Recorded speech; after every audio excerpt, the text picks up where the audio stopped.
Welcome to the Conversation Lab. I'm Don Schaefer. Sticks and stones may break my bones, but words will never hurt me. Where we once sang sticks and stones may break our bones, but words will never hurt us, in response to being taunted and insulted, this idiom, like so many other childhood memories, turned out to be untrue. The words we use have taken a deeper significance, and they can be extremely hurtful and painful. Sticks and Stones, Roots and Bones is the name of this podcast series. It's also part of my PhD dissertation project with the University of British Columbia's Social Justice Institute, as we explore the science, psychology, cultural, and emotional components of these conversational ecosystems and what they have in common to gain insight and improve on existing knowledge of how we engage with each other, whether about climate, race, gender, culture, politics, or social justice issues. I hope you'll join us.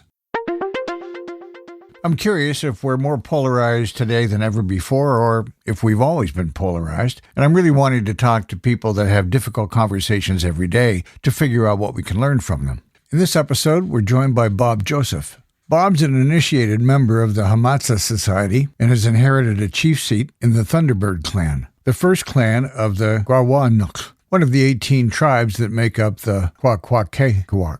I've been watching Bob's pronunciation videos on YouTube, but clearly I've got a long way to go.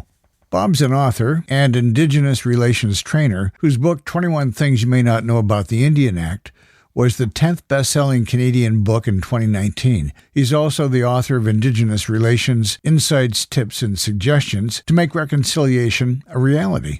Bob has spent more than 20 years training corporations and Canadian governments to work effectively and respectfully through his business, Indigenous Corporate Training. He's been an associate professor at Royal Roads University and a guest lecturer at other academic institutions. I'm really looking forward to this conversation. I'm really glad you're here. Let's get started. I guess my first question is, for listeners who may not be aware of your work, could you share a little bit about yourself and your journey and how Indigenous Corporate Training came about? Yeah, so the genesis goes way back to my life as a bureaucrat. I used to work for a utility here in British Columbia and started off in human resources, spent time in customer services, moved to advertising and display, and in 1994, moved to a department called Aboriginal Relations. That's the terminology that would have been used in those days. And I joined to be what they called an Aboriginal Awareness Cross-Cultural Trainer. And that was the beginning of this work that I do today. My job was to talk to the employees of the corporation. By the time I'd left in 2002, in the middle of a reorg, our whole department didn't appear on an org chart. I had talked to over 4,700 employees, and it was a great learning experience. I found it really helpful when I was thinking about your questions, which you sent ahead of time. And I thought, oh yeah, some of this I can really answer, because in some ways I had to go through these conversations in front of people, and very sensitive subject, obviously. When I'm on an airplane, if you ask me what I do, I'd tell you I'm in corporate communications and wouldn't allude, just get such weird responses.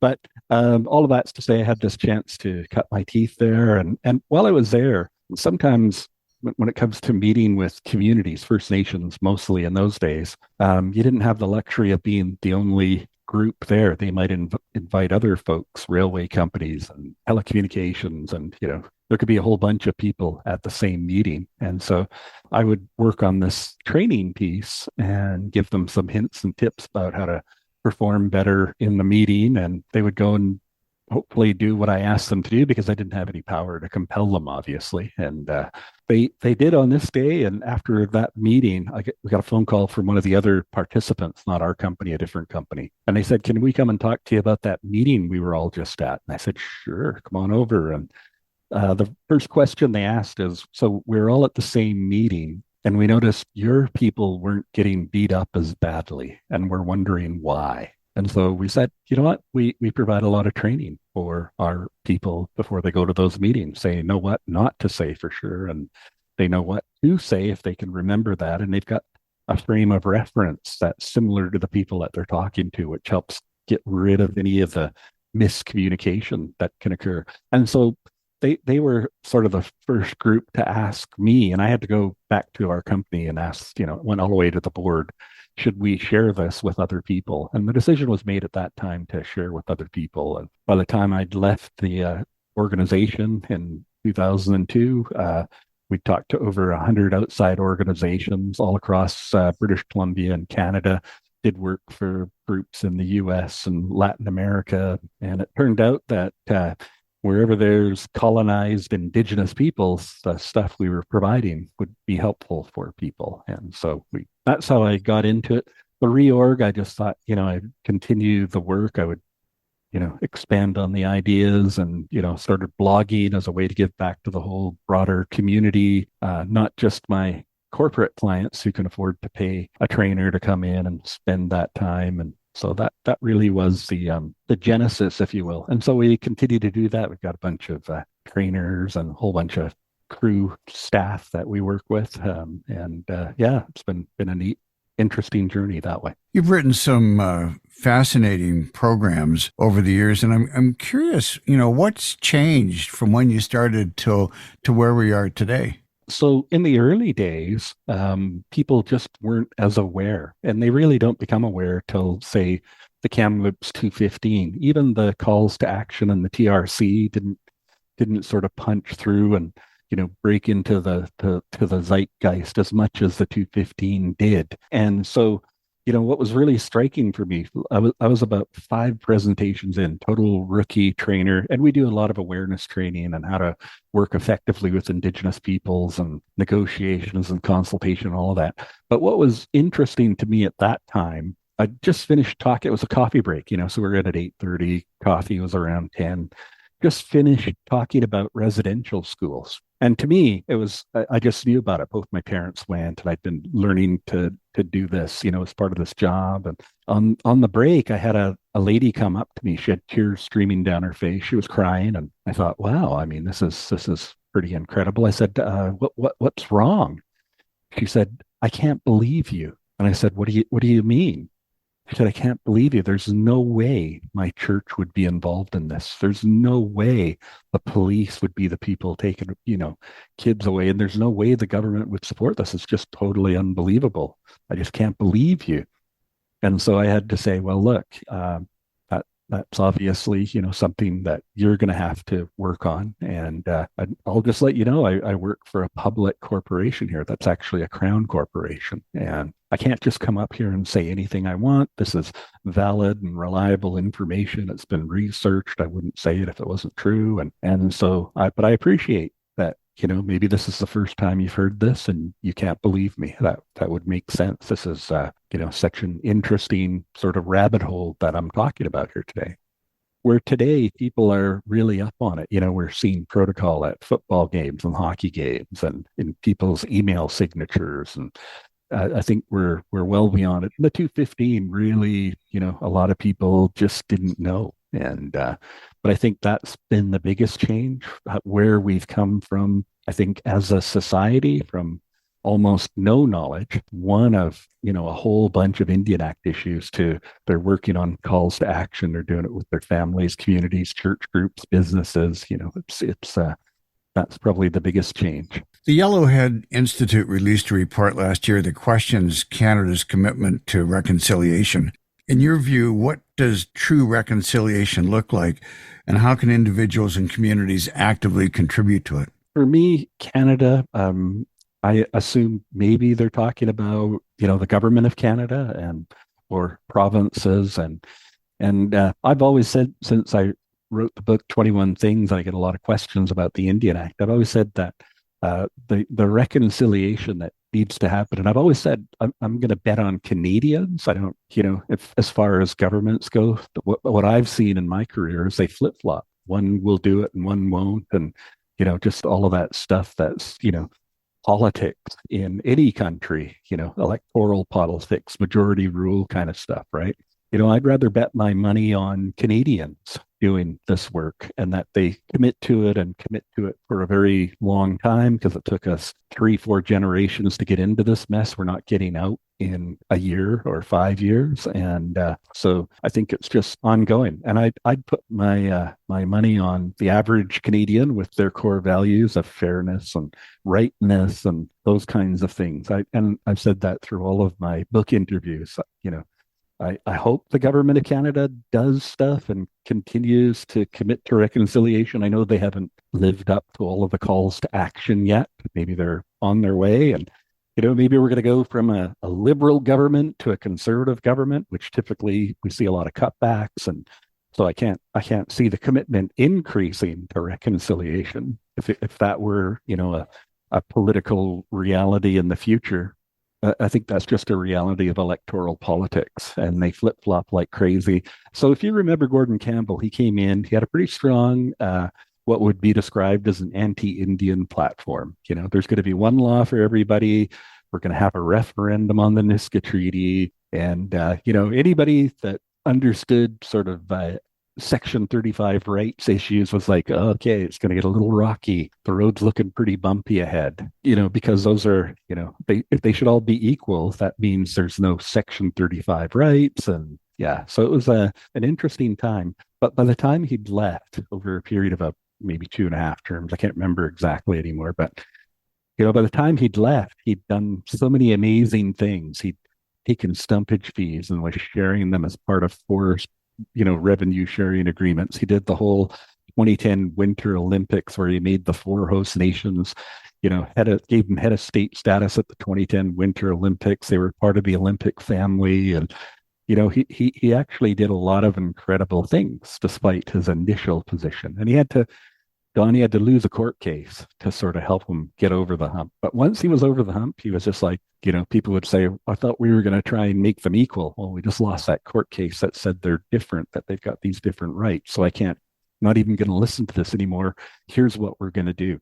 So it was interesting to see. And I just share the story because, as an Indigenous person watching Indigenous issues over, a couple of decades, it's funny to watch the flip-flopping and how things go. And honestly, I'm sitting here thinking, gosh, I wish we didn't have to go through this re-education process every time a new politician gets into office, because that's what has to happen, right? And I think there's a lot of good things happening right now. The UN Declaration on the Rights of Indigenous Peoples, reconciliation. We've got some broad policy. Some of it's been converted to, Canadian law and provincial law here in British Columbia. So there's some good traction for change. And I think that's going to serve us well, but there'll still be that flip-flopping that happens depending on the government. It can be like Gordon Campbell's party. They flip-flop from one election term to another. And so it's just, yeah, you'd wish there'd be some consistency. That would be my,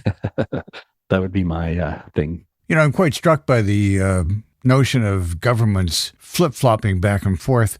It reminded me of the last conversation I had with your father, who talked about the path to reconciliation is having an open heart and open mind. I'm curious, as a hereditary chief and corporate trainer, in your opinion, what role does storytelling and oral tradition play in reconciliation? How can it be used to bridge the gaps between governments or between cultures? Yeah, the stories help you convey the linchpin. I think, in terms of storytelling, I think of the classic storytelling. And actually, before I get into it, I should just say I hold a seat in our house, and I have a chief's name, but I haven't done a potlatch yet. And that's so I need to do my inaugural potlatch, but I appreciate you. Give it time. Yeah. It'll happen, and I'm working on it. Okay. Pandemic got in the way for a while, and then some other sort of cultural laws, but I just wanted to make sure in case any of our peeps are listening, they'll be like, he's not a hereditary chief yet. He's got to do a potlatch. And that's true. So I'm like the president. I've been elected, but I can't sit in the White House until I go through inauguration. That's really all it is. That's a good lesson for me. Thank you. Yeah, no, thank you. Thanks. So in terms of the storytelling, I think about the classic story, the hero who has a challenge, who meets a guide, who gives them a plan, who calls them to action. and helps them avoid the bad stuff and get to the good stuff. I think storytelling can help in that. And so the story that I've tried to tell with that is that story of that Canadian hero with the values, the convictions. And I think 215 really gave us that open heart. Like I think Canadians really at that point opened their hearts, and certainly schools, and every school in the country had something big about the 215. So I think we hit the open heart piece, and the open mind piece is definitely we're on our way. Many of the calls to action in the Truth and Reconciliation Commission's calls to action talked about us needing to learn more about the history and residential schools and the UN Declaration and those kinds of things. And I think we're really, that has helped open up the minds. And then if you wanted to get really into some of the nitty gritty stuff, you think about some of the big pipeline projects, for example, which were really flashpoints for very important issues like hereditary chiefs. I think about the Coastal GasLink and, the Wet'suwet'en hereditary chiefs and all of the stuff that played out on TV for 10 years. I think those were informative moments for Canadians and hopefully for government. And here's the part that I really hope, because I think Canadians will get it, but sometimes governments don't. I don't know what that pipeline ended up costing, but it wasn't the price tag that we put on it in the first place. And I'd be curious, maybe Don, I'd be curious to, has anybody done a report on the economic impact of the Wet'suwet'en blockade and all of the solidarity protests that happened across the country where we shut down ports and railroads and highways and, all of that stuff? Because there's no way that is a $4 billion project. That's a $30 billion project. We had to subsidize heavily to make it all work. And so I'm hoping that stuff opens our minds to say there's got to be a better way to do this. And I think Horrigan, the former premier of British Columbia said, that's how we did it for this project, but it won't be how we'll do it in the future. So, I got to try and take a little bit of that to heart. But I also know that the current premier still has advancing court cases on Section 35 rights. And so that's, sort of where I see things right now. How do you remain so optimistic? Well, you know what? I love talking to people. And if I can open your mind to hear this, and this is what I've learned in this work that I do, if I can open your mind, I can show you that it'll be better, cheaper to develop long-term relationships. We'll create more economic certainty. We'll live, happier, more peaceful lives. All of that, I just see it. I started to learn that when I was working for that big utility. Where people would come to me and they would have problems. How do I deal with this? And I would give them an answer, and they would go and do it. They just heard the history, they took some of the hints and tips, and they'd go do things. And they would be things, like take an issue like capacity building. They don't get money from Indian Affairs to talk to us when we want to do project work. So I would say we should provide capacity. And they'd be like, no way, we don't do that for anybody else. We don't do that for any other. And I'd say, I know you don't, but these people don't get money from Indian Affairs to talk to us. And if you don't talk to them, you're going to end up in these conflict situations that's going to bump your project timeline out. And now we can actually start to calculate that stuff. And so for you to help them with capacity will be cheaper than if you don't help them with capacity. And I would show them the math, and then they would go away and do it. And then the neat thing is once somebody did it, like a bunch of other people go, well, if they can do it, we can do it. And I realized it would take a policy person 3 years of talking it inside the corporation, talking to every stakeholder, and it would come out so watered in the end, it would hardly, it'd hardly be worth the time. And so I learned through training that if we can give people solutions to very practical problems, they will jump on it and they will do it. And as long as I can align it with their values of righteousness and fairness and, those kinds of things, and I've seen it a lot of times, you think about a $400 million project. I can ask a project manager, when's the completion date? Oh, it's going to be May 2027. What happens if you miss May 2027? Well, it costs me $5 million a month to not construct on time or just upgrade, And so when we think about Indigenous issues, what do you think that is? Well, it's a week or 2 weeks. And a lot of people just don't understand that they have Section 35 rights. You can go through a whole permitting process. So this is what we saw in all of big infrastructure projects. They can go through a whole permitting process. And at the point they get the permit, the permission to start their project, the law says that First Nations, Inuit, and Métis people have the right to call for a judicial review. And a judicial review means judges are going to go back and look at the Crown's adequacy and meaningfulness of consultation. And Don, that takes about 3 to 5 years, depending on how good their lawyers are. So I can say to a project manager, so if they don't like how you're talking to them and how you're treating them, they can call for a judicial review, 3 to 5 years. Let's say their lawyers are really lousy. 3 years, that's 36 months times 5 million a month. It's 180 million in cash you're going to burn through because you didn't do an adequate and meaningful job of consulting with them like the corps are asking you to do. And so I think, Don, if you were my project manager, I think we should go work something out with them. Let's talk about procurement and employment. We should do business development. I think we should provide them with capacity. All in, Don, I think it's going to cost you $50 to $75 million. They're going to beat you up to 100, but but you're still going to be $80 million ahead of the game. For every dollar you spend, I can show a return on investment. And so that on the development side, that's really some of the neat things that we've seen to get people to do things that they may not think they should do or would do or could do. How many times have we heard you can do this the hard way or you can do this the easy way? The economic impact study makes perfect sense, but I'm struck by the simplicity of collaborating because it's the right thing to do. Yeah. You know what? Here's the beauty. Just on a micro thing like a project. If they're involved in your business, they're employed, they're subcontracting, supplier development, all of that stuff. Maybe even in Ontario, the First Nations have an equity position in the power line business in Ontario. Guess what happens when they're involved like that? They're not fighting any of those projects. They're actually trying to get them done. They're saying, Don, you're the president of this company. Where's our dividends, right? It's just a total parallel universe that's possible. And so you do see some great companies and governments and, doing some really cool things. And there was stuff that was built. You think about Alberta, there was stuff built during the whole melee of the big West Coast infrastructure conversation. And we never heard anything about them because they were doing such a good job of doing this, what I call Indigenous relations, involving them in decision making and communications and employment, procurement, and equity, and all of that stuff. And the really smart companies are doing that. And I think we could take that to a macro level, the whole country. If we started to think that way, it would be better, and and it would be cheaper than what we're spending now. That's why I'm so optimistic. I think the opportunity is huge. The change is going to be better.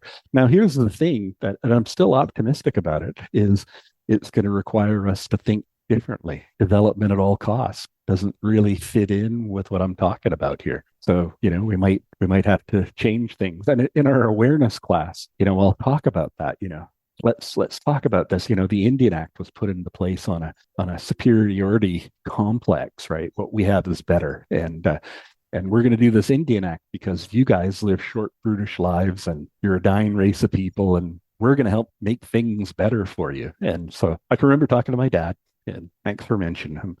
I said, they talk about us living short, brutish lives. What's your sort of thoughts on that? And he said, really? They say that? And I said, yeah, they say that. And he said, well, you tell them that we were working less than 9 weeks a year and we weren't paying taxes. But please tell us how what you have is better. We'd love to hear from you. And so, that's part of the reconciliation journey. I think it won't be development at all costs with a world that may or may not be able to function, all of that climate change stuff. Maybe one that's maybe easier on everybody's lives. I really like the way you frame that, thinking differently. And I don't think many of us agree that development at all costs is a good strategy.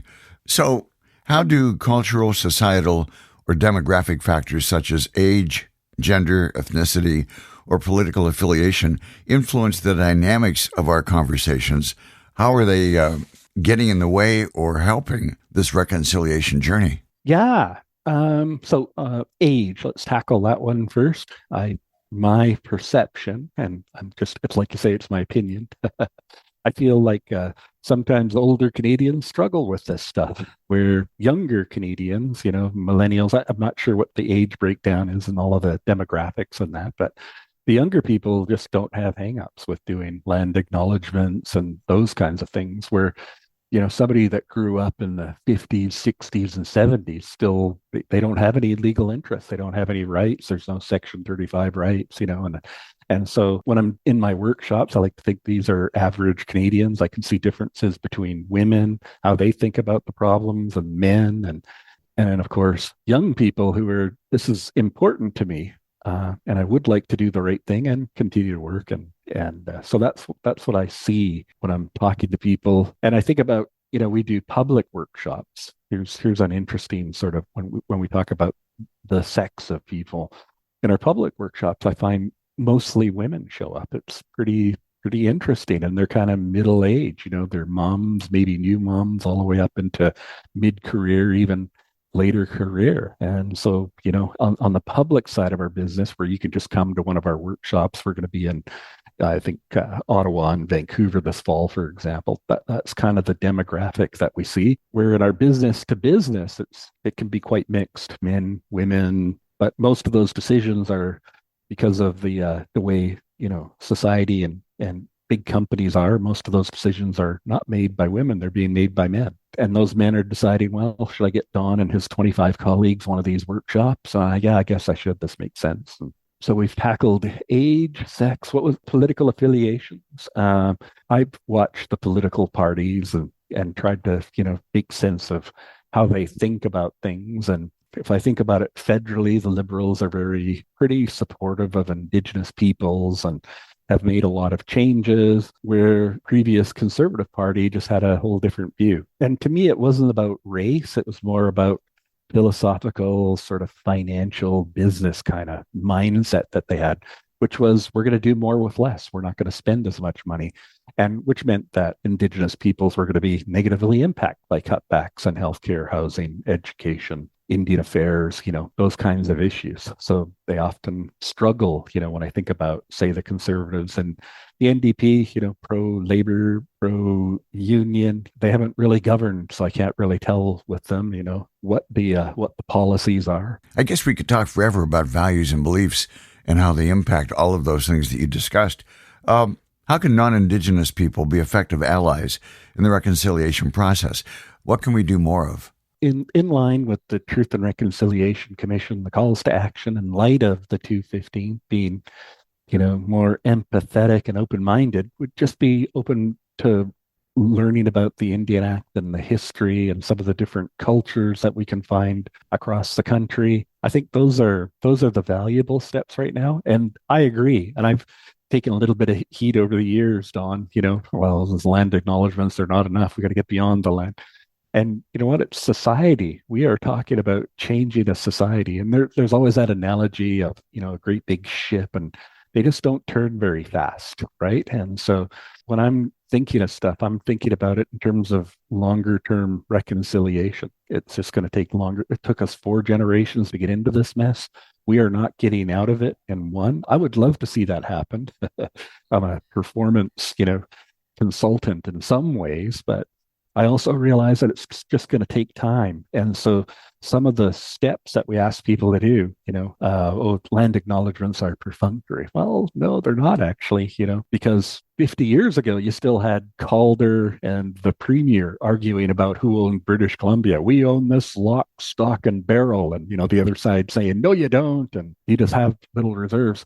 To go from that to land acknowledgements in your police stations, your schools, your community events. I mean, what it does, Don, is it sets the stage for that future work that's going to happen in reconciliation, so that when the time comes, we're not so hung up philosophically on Section 35 rights, that we know they're there, they exist. And what we'd like to see people do is understand them enough to know that there is possibility for change, an opportunity to make things way better than they are now. We're talking with Bob Joseph about his work at Indigenous Corporate Training. His books, 21 Things You May Not Know About the Indian Act and Indigenous Relations, Insights, Tips, and Suggestions to Make Reconciliation a Reality. Can you say more about Section 35 of the Constitution? So I work with industrial developers. Sometimes they take away your land, Don. They take away your house. Look, we need this. We're going to build a road. Whatever they're going to do, they usually have some kind of act or some kind of regulation that allows them to do that. You actually would have not much choice in the matter if it was in the national interest and good for everybody.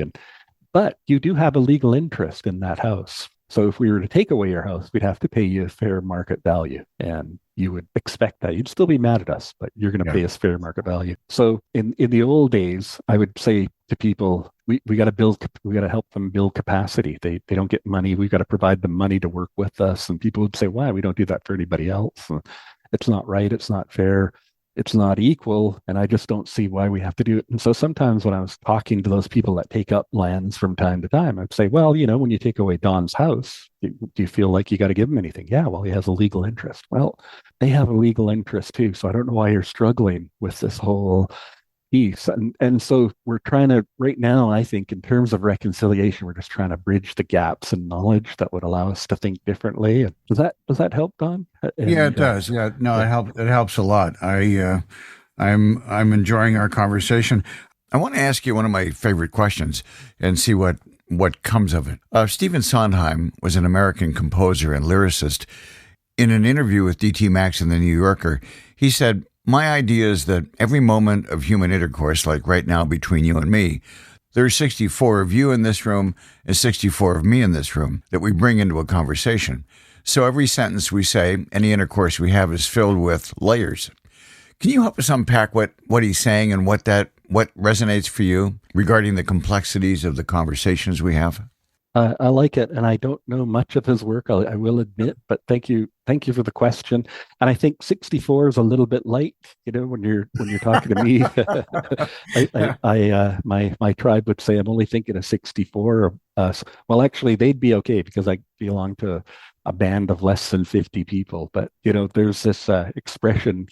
I stand here by myself, but I actually have a lot of people that I think about, and so that's very much the collective thinking that goes into Indigenous peoples and Indigenous thinking. They really do think like a collective, and it's all about working for the people. Those are, some of the big potlatch values that I have, that I'm going to have to give away, money in my next potlatch and all of that kind of stuff. But I think those are also the layers, right? So we're thinking politically about the community.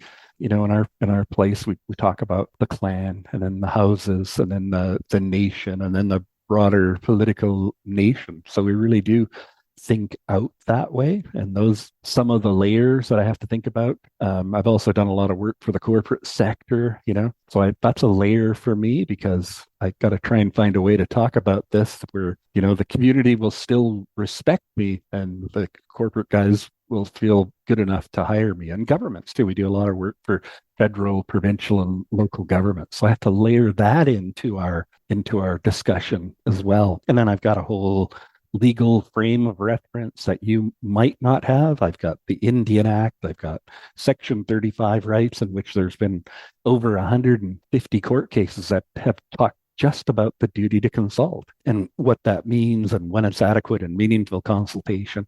So I think those are, if I'm on the right track, and you can correct me or give me some pointers here too, but I think that's what he was thinking about in terms of layers. No, I found it a really interesting question, or a really good example, and I'm sure that in your corporate training, every once in a while somebody will ask you a question that is just loaded with layers, that has personal beliefs and biases, and lots of propaganda or history, and you have to unpack all those issues. Yeah, in my business, I don't know if you know this, Don, but Indigenous issues can be quite a touchy subject with Canadians. So I've heard. Like I say, I told you I was afraid to tell people what I do for work on airplanes. It's kind of a scary question for me. Yeah, why is that? I wanted to ask you earlier, why is that? I can remember working for the utility, and I went to my first gig. I had to fly up to Fort St. John, and I sat down beside a guy, and it's always, "Hey, nice to meet you, I'm Bob," and "Hey, nice to meet you, I'm Don," and the obvious next question, "So what do you do, Don?" Yeah. And so I said, "Oh, I'm an Aboriginal cross-cultural awareness trainer. And man, that guy lit up. That was the longest hour and 45-minute plane ride. I had to hear every, yeah, you don't pay taxes, you get free houses. And I can remember being in another place where I had a group of people and there were like three ladies in the room. And honestly, I was expecting the men to be more combative and more, aggressive in their questionings and their ideas. And I welcome it in my work, right? Like I tell people this is a safe space for you to ask questions, make comments and statements. And at any time during this presentation, Don, I'm not going to convince you of what's right or not right or fair or not fair or equal or unequal, but I'm going to let you see how other people see the same thing. And in that, you'll have to decide what to do with it. And so I did that. And, about an hour into the workshop, this lady, rosy cheek, middle aged, lit up, and was swearing, Don. Like I was just blown away. Just like somebody in the middle of a really good career that's never even touched this, but obviously had all of the issues. You freaking Indians, you don't pay taxes, you get free housing, and it was just stereotype and myth and misconception. 2 full breaths, Don, interspersed and held together with swear words, no commas, no hyphens, but it was all, she was just swearing. And all of the men were like, yeah. And so that for that brief second, I was like, ooh, where's the door? I might have to run from here. Right. And it was this neat learning opportunity for me because it was pretty aggressive. I mean, it was just outright, I hate you and everything you stand for. And I can't believe the company is making me do this. And then she finished with, so what do you say to that? And I thought, okay, there's no way I can answer all of the issues. That's what I do here. But in the 3 hours that I have, I will cover all of this. So I thought I got to answer with that. I said, good. And she said, what? I mean, it just total pattern interrupted her, is what I was trying to do. I said, good. What? What do you mean? How can you sit there and stand there and say good after everything I just said? I said, it's good that you feel that way, that you have thought about this stuff. And it's good that you're expressing it here because interestingly enough, the people on the other side of the table feel the exact same way about you sometimes. And they may not express it the way you did, but that's what's going on. And I said, it's good. I think we're having a dialogue. We're having a conversation. And so let's just take a look at some of the things you've talked about. Free housing. Did you know they don't own the house they live in? It's kind of a house they get on the resort. And I just went through most of the things that I could remember from her 2 full breaths interspersed with swear words. And in that communication piece, I realized I wasn't actually talking to her, though, Don. When I'm up there presenting or being this voice, I'm not talking to her. I'm talking to the other people in the room that have heard her say this her whole life and never challenged her. And if I can get them some good ideas, some new ideas, that open-minded piece that you were talking about, if I can get them some new ideas, they will actually think about it. And some of them will actually make changes. And they'll do it. I've seen it happen in workshops, where, a guy just down the road was all upset about the Niska Treaty. It's wrong. We shouldn't be doing this. I went through the workshop, and at the end of it, why is it taking so long? What the hell's going on? It was just, I can see the change sometimes. It's just been an incredible journey in terms of communication.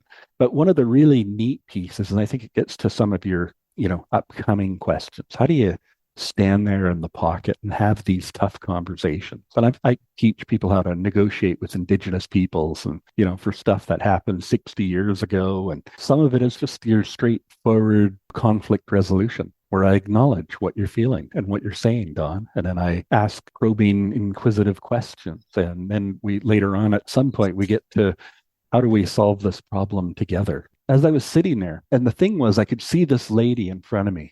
And I saw that and I thought, how can I avoid that? And this gets to your tough conversation. How can I avoid that? And I meditated on it for weeks. How do I stop that from happening? Because it's uncomfortable for me. It's got to be uncomfortable for her and for everybody in the room, And what I realized eventually was, I'm going to ask the tough question. I'm going to head on. I have a really good idea what Don's thinking, and I'm going to answer those tough questions.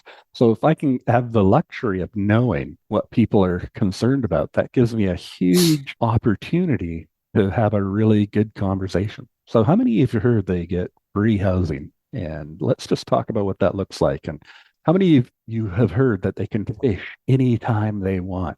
It's actually not true. They're regulated by federal fisheries policy as to when they fish and how they fish. And in fact, DFO gives them a 3% allocation after conservation goals are met. 3% of the total allowable catch goes to an Aboriginal fishery strategy. 96.4% goes to a commercial fishery, 1.6% to a sports fishery, for a total allocation after conservation goals have been met.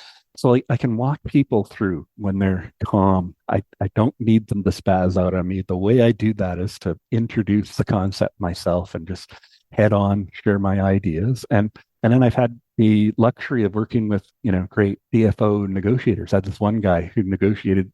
He was in a line of negotiation that I called the no job. He has to say no to everything, which is not much of a negotiation job. And I thought, how does this guy process and handle this, right? So I asked him, Don, how do you sit there? You got to go and tell them no, they can't catch more fish. That's not going to be good for you. And they're going to be yelling. I'm sure they're going to be upset because fish are central to who they are. And made possible potlatching and all the stuff that I know about fish, but you've got to go in there and tell them no. I mean, that's often not pleasant.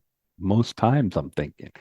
And he said, yeah, I've had people this close to my face. They're yelling. I can see the spit flying. I can see the veins on the side of their temple.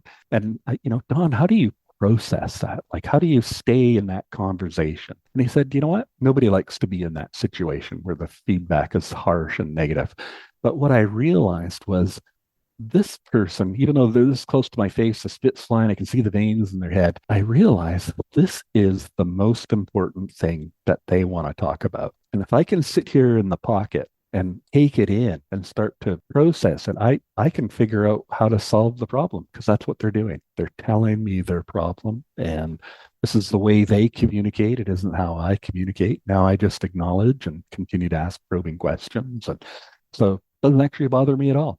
And so I just share that. I tell people, if you're in that situation, colleague, friend, don't take it personal. Some people just don't know how to communicate this. And let's see if we can figure out how to have a conversation. Wow. I felt for you when you were talking about being in that pocket inside those difficult conversations. One of the issues today is that we have this call out or call in culture. And I like the examples you gave to open up or call people into difficult conversations. But boy, I'll tell you, that was rough. I felt for you. Considering how polarized the world is at the moment and how easily we shut down conversations, I think what you just went through, you beautifully unpacked that whole process. We may not be able to change each other's minds, but at least if we can find the courage to get through the assault and get to, I hear you, and work from there, there's an opportunity perhaps to begin understanding each other. And I think if we can get there, yeah, I've seen that just work amazingly. Can you share your thoughts about how we communicate differently with each other? In terms of the pace of communication, I talk, you talk, I talk, you talk, I talk, you talk. Sometimes we're both talking, and that is okay everywhere you go, except for maybe Indigenous communities where I talk and then I talk and I talk and then I stop and then you talk. That there's a much different pace of communication. And then the other thing that we really get sort of hung up on, and I tell all of my learners this when we're doing the day-long and half-day-long workshops, is you live in a essay-style world.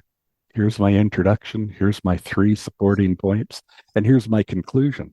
And that's actually a good way to communicate. It helps us all get on the same page really quickly, but not everybody does that. These people didn't have libraries or writers. They were oral societies. And so they can talk, stop talking, gather thoughts, start talking, stop talking, gather thoughts.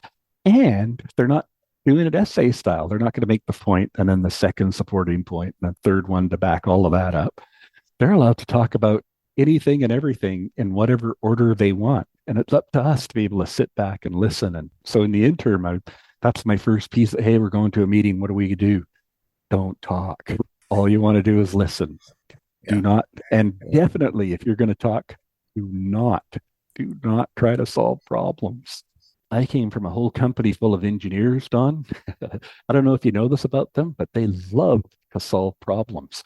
So my work was, how do I get these guys to shut up and just listen without trying to fix it, right? It's kind of that classic partner thing where, I tell you something and all you want to do is solve it and it makes me madder. That's not why you're there. In fact, you want them to solve the problem. The really great communicators, Don, I hadn't thought about the clam beds. What do you think we could do? That is like, when you're doing that, man, you are just kung fu jujitsu Yeah. communication. Where a lot of times the engineers, well, no problem. We've got boring technology. We'll bore under the clam beds. Nothing we ever do would ever hurt them. What else do you got? Right. So, I spent an Uh, early part of my career just trying to tell, don't solve problems. just listen. Just listen. Yeah, Great just advice. listen. Yeah, if you can do that, take it in, ask probing questions. And then if you're really firing all distance, okay, when you think you've got it all and unpack the layers and everything, what do you think we can do about this, Don? And often they'll have the same suggestion, which is, and it's one of my case studies. It was on a gas pipeline project, That's but I fun. think, if we would have did that, tell me more about the clam beds. Let's go eat clams. Let's meet the Yeah. clammers. How much do you make? How much a living do they make? All of that. If we dug into that and then said, so what do you think we could do? They probably would have said, can you bore? Yeah. And can you do this? Can you do that? And then now you've got a range of options that we can work on together. And the thing that really gets most of the industrial developers and governments I work for, they're just trying to do it in such a rush. And the more it's like physics, equal and opposite reaction. The harder you push, the harder they push back. So Yeah. if I think we And could. we see that, it's interesting because we see that in so many things these days where there's no collaboration. It's just resistance on either side. Mm-hmm, mm-hmm, But it goes back to your original point about working together. mm-hmm, So mm-hmm. I don't know that we're all cut out to do the work that you do, but it sounds like you've been incredibly successful being a change maker and getting people to look at the world differently. And I think that's what that's all about. I think it speaks to what you do, which is impressive. I love it. Gets me up in the morning, lets me talk to people. I'll give you a good example if you still have a little bit of time. Absolutely. So it was still early in my career. I was working for this utility and I had some workshops sprinkled throughout the lower mainland. And at the same time, I was looking for a new vehicle. What's a vehicle got to do with what I got to do? Right. And anyways, I went through this one. It was on Hamilton Street and it was a bunch of guys and they were pretty good. They had some tough questions, but I always beat them to the tough questions. By then I was sort of on to this idea. Here's how you have tough conversations by being tough on myself before they have to be tough on me. That's kind of approach. And so it was a great day. We managed to spend a bunch of time and nothing really stood out about it. There wasn't, sometimes I can remember, the lady session. That was hardcore. Still with me today, 25 years later. I remember having to do that whole sprinkle of, the lower mainland. And anyways, I'm in buying the car. I kind of deal with the sales guy. We agree on a price and he ships me off to the business services manager, this lady. And it's her job to process the paperwork, right? The loan and all of that kind of stuff, right? So she starts with, so what do you do for a living? And by then I'd already had the guy on the ride to Fort St. John. So I'm pretty cagey. I'm like, oh, I'm in communications. He's, oh, okay, communications. What kind of communications? I said, corporate communications. Okay, corporate communications.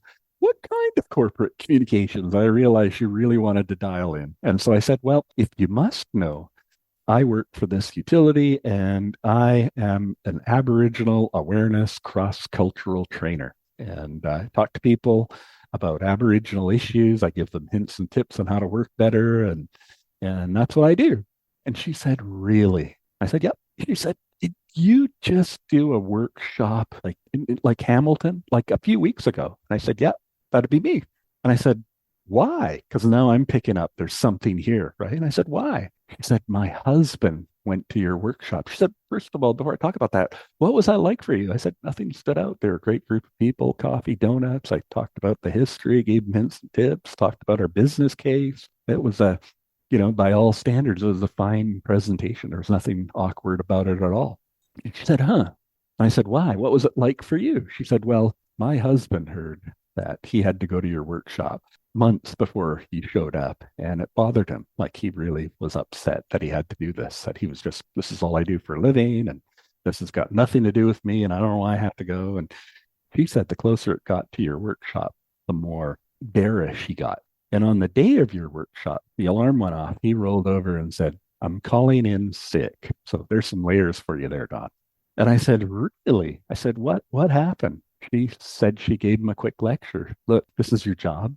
You're expected to be there. You don't even have to listen to this guy. You just go drink the coffee, eat the donuts, you turn your chair backwards. He probably won't even care, and this is what you're paid to do.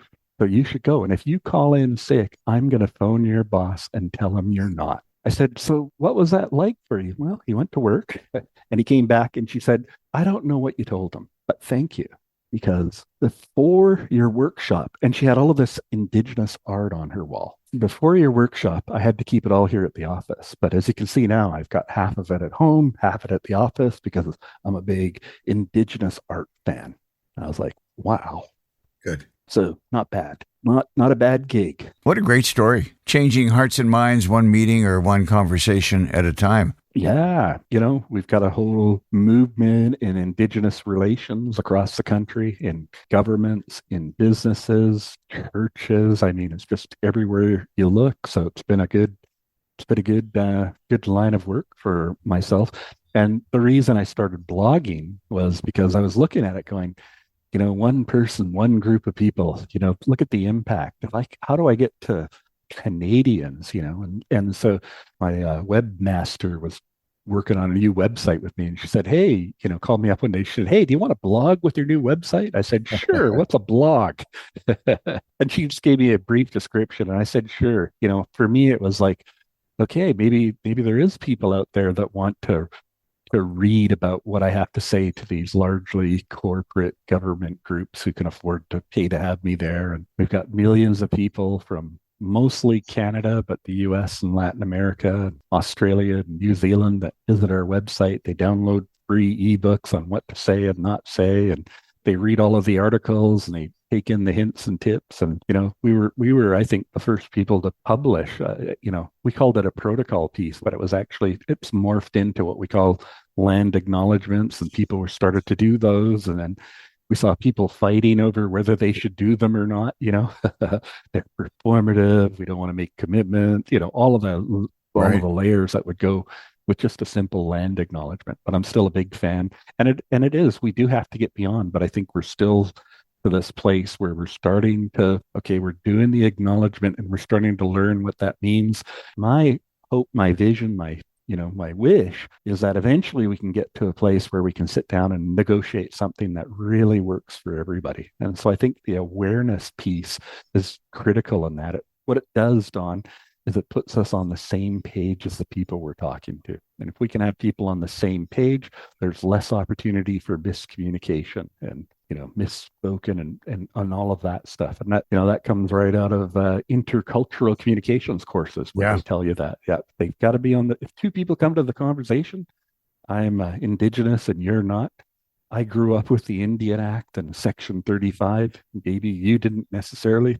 It's just a landmine of conversation. But that little bit of awareness, people, if they can get that, it just helps them sift through the rhetoric, the myths, the misconceptions, the rhetoric, all of that stuff. And so we're in a good place, I think, as a country. Hopefully we can keep the momentum. Hopefully, some of the big conflicts that we've had won't happen in the future, but I'm not betting on it. But I am betting on Canadian. Learn this stuff, take it to heart, teach it to your families, your friends, your church groups, your community, your businesses. And I think, a combination of the two will get there. And most of my corporate clients just know that there's value in what I've talked about. I've got to admit, I love your optimism.